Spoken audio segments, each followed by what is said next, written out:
Afternoon, meatheads. Back at it for another video. Let's get out of here. 8 hours in. Time to fucking leave. Oh, pooey. There we go. We neutral? Yay.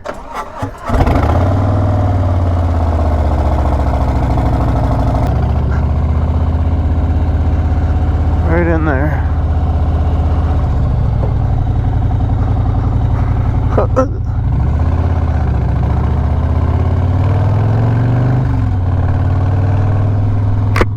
So as I said, how's it going, meatheads? We are back at it for another video. Today we are going to be talking about my 5 favorite roads to ride in the Black Hills. I figured that we got Sturgis coming up here in, well, 8 weeks, less than 8 weeks now.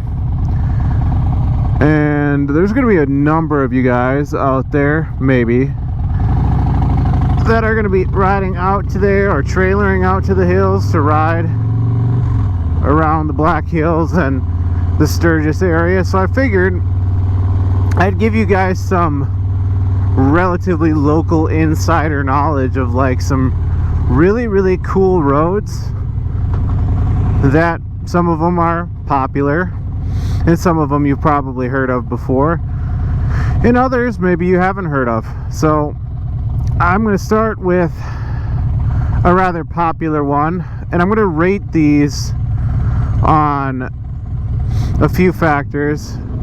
Salud. I'm going to rate them on complexity.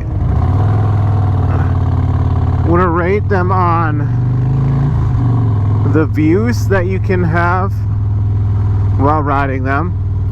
I'm also going to be rating them on how trafficked they are, because let's be honest, getting stuck behind cars when you're trying to do nice tight technical riding can be kind of detrimental, because they have to go slower through turns and we need to go a little bit faster through turns to stay stable. So those 3 factors are going to play into each road or each highway or whatever you want to call it.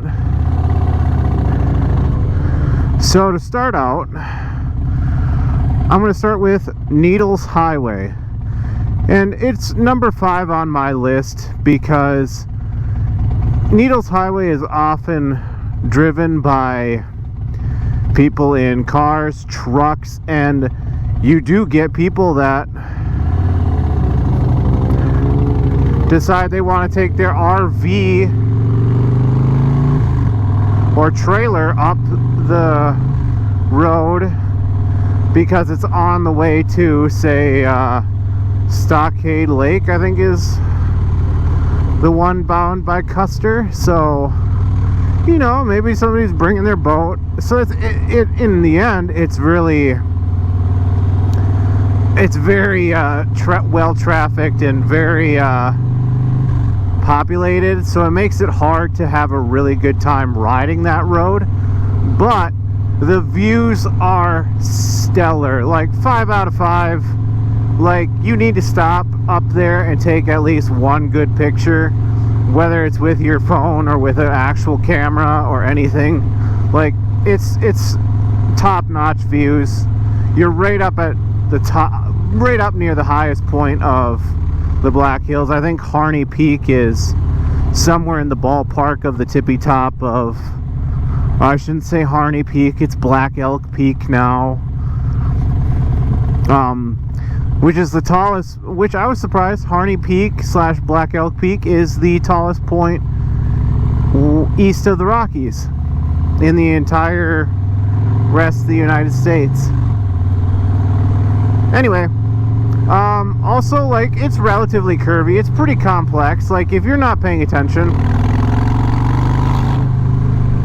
you can get into some hairy situations. It's definitely not something that's for the faint of heart. But if you're riding 2 up, it's not ridiculous. It's not horrible. There's a few switchbacks and whatnot, but I mean, I rode it 2 up just fine. So And I'm not an expert by any means of riding 2-up or skilled riding 2-up, so take that with a grain of salt. Next on the list would be, I think, Iron Mountain Road, which is Highway 16A in the Black Hills from Keystone. I think it goes down towards Custer State Park as well. And again, it is the most technical road in the Black Hills. It is very tough. There's a number of single lane tunnels on it. There are a number of switchbacks. It rivals the number of curves and distance as Tail of the Dragon, but it's definitely not quite as fast. You can't go that fast on it because of the amount of traffic that's on it. So the amount of traffic that's on Iron Mountain Road is also rather high. It's a 4 out of 5. It's pretty damn high traffic. Most of the time it's always got people on it because it's also near Mount Rushmore, so people are going on it to get different views of the presidents and all that. What else? Views are pretty good because, again, you can see Mount Rushmore from a distance. Got some pretty nice views. It's one of those things that if you're in the Black Hills, you might as well ride it and say that you rode Iron Mountain Road, even if you rode it at 10 miles an hour the whole way. Number 3 is going to be the Spearfish Canyon Byway. So from Spearfish down to, oh shit, what is it? I don't remember the road. It goes into Deadwood at Lead area, or it goes into Lead. It makes the intersection to go to Lead, or you go out to Newcastle, Wyoming, which that is also part of a bigger trip. If you wanted to, you could go from Spearfish down to that intersection and then go to Newcastle, Wyoming, which I have heard has some awesome views. So we'll say that this is Spearfish Canyon / the Castle Run, as it's been called. It's rather well trafficked. It's not as crazy as Iron Mountain Road gets at times, nor as crazy as the Needles Highway, so it's better. You have a little bit more fun on it. The views, again, are stellar views because you're inside this canyon. There's actually Bridal Veil Falls, which is a awesome waterfall that you can walk up to and get some fresh, crisp mountain water. It's, again, top-notch view. It's one of those roads that after I discovered it, or after I actually made the time to go and ride it, I was like, we gotta ride it every time. The next, number two on this list is gonna be Vanacker Canyon Road / Nemo Road. So if you are in the Keystone Hill City area, you would take 385 north, and instead of staying 385 north to go into Lead and Deadwood, you turn off towards a little town called Nemo, and now you can say you found Nemo. It's about 13 miles to Nemo, and that is a very fun 13 miles of highway, or of county road, whatever you want to call it. It's nice, twisty, very low traffic on it. You can get some speed going. It's not very tight and technical turns, so it makes for a nice, enjoyable, fast-paced, spirited ride. Views, it's not very viewful until you get to the Vanacker Canyon Road that takes you to Sturgis. That is still very technical. No switchbacks or anything, so you don't have to worry about that, but it is very fun to ride fast and ride without a passenger, so you can really get into it. I enjoy it. I have to go on it every time because If I can ride it solo, I am a happy camper, because it's also very low traffic. It is got decent views, but the speed at which I can take it comfortably is top notch. And I'm going to put in some honorable mentions right here. I know I'm going through this list really fast. I'm going to try and put up little snippets, or even like Google Maps shots of the routes. Honorable mentions on this list. One is going to be the Badlands Loop. Now, I know that's not part of the Black Hills, I'm aware, but if you're in the Black Hills, you might as well take the few-minute ride out to the Badlands and go see that. It's again, stellar views.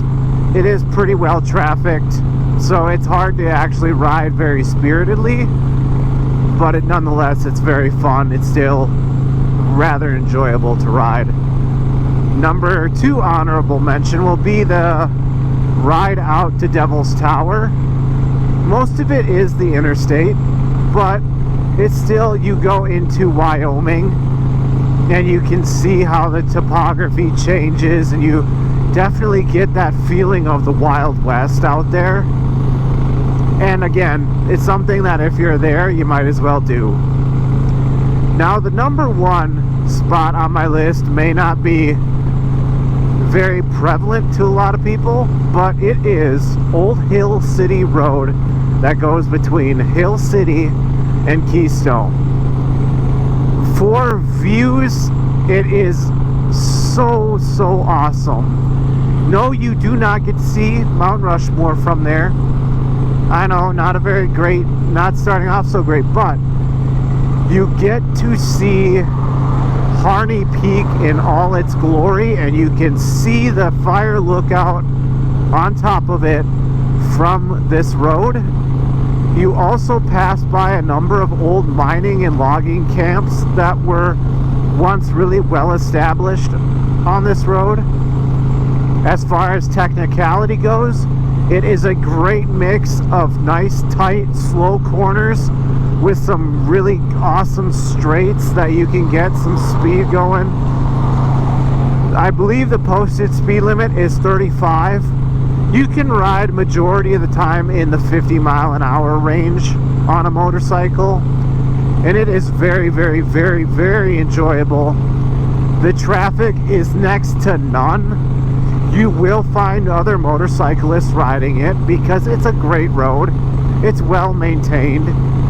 It's top notch. The only railroad that is still active in the Black Hills is the railroad that goes between Keystone and Hill City, and it's the 1880 train that runs on it. It's an old steam engine train, or a bunch of old trains. Nonetheless, there is a reason why you want to ride this road, because if that railway goes right through the same area, you also get to see that train going along and puffing along, the old steam whistle and all that. It's such a harken back to the old days and the old ways of living out in the Black Hills and out in the West in general, that you gotta ride it. And if you don't ride it, I mean, I'll keep it to myself then, and I'll just hit it up all the time whenever I'm out there. I just hope to see you guys out there sometime riding it. Anyways, guys, I know that's a really fast-paced version, but it's been on my mind, and I wanted to make a quick video as to some of my favorite roads out in the Black Hills, because I know a lot of people generally hit up the bars and stuff when they're out in Sturgis and the main events, but the thing about Sturgis is you're in an area where riding is so amazing to do that you got to do it. These are the places that I recommend you hit up, and I hope you all enjoy it. If you enjoy content like this, guys, please make sure you like and subscribe down below. Really appreciate it. We're still growing. We're growing slowly. I know I'm not posting up very often, but I'm doing my best, and I can't wait to see more of you making comments, interacting with me in the future. But until the next time, guys, I'm going to be signing off and going and having a little fun in my stomping ground for now.